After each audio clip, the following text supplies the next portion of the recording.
श्री स्वामी समर्थ. स्वागत आहे तुमच्या माझ्या एका नवीन मिनी व्लॉगमध्ये. तर 2 दिवस झाले आहे ना, सारखे Instagram फीडवर आहे ना, एकच रील येते. ती म्हणजे मालेगाव तालुक्यातील डोंगराळे भागातील यज्ञा चिमुकलीच्या बलात्काराची घटना. किती क्रूर वृत्ती झाली आपल्या समाजाची. 3 वर्षाच्या मुलीवर हा बलात्कार ऐकूनच अंगावर काटा येतोय. आत्तापर्यंत मुलींच्या वागणुकीवर बोललं गेलं, राहणीमानावर बोललं जातं, तिच्या कपड्यांवर बोललं जातं, तिच्या फ्रीडमवर बोललं जातं. मग तिच्या बलात्कारावर का कोणी बोलत नाही? 2 दिवस मेणबत्त्या पेटवून वातावरण परत शांत केलं जातं. अरे ज्या आईबापाच्या मुलीवर हे सगळं होतं ना, त्यांना जाऊन विचारा त्यांच्यावर काय बीतत असेल.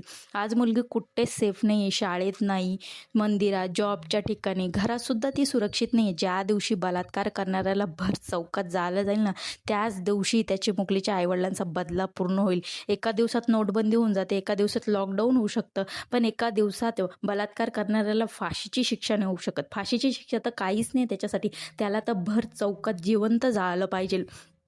आणि जोपर्यंत बलात्कार करणाऱ्याला शिक्षा होत नाही तोपर्यंत अशाच बातम्या आपल्या कानापर्यंत येतील.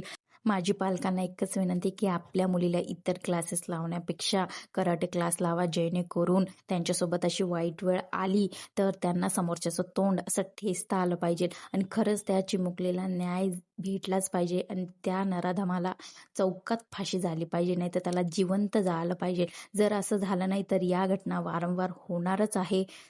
खूप वाईट परिस्थिती झाली आहे आत्ताच्या काळाची. चला आपण भेटूया दुसऱ्या व्लॉगमध्ये. तोपर्यंत बाय.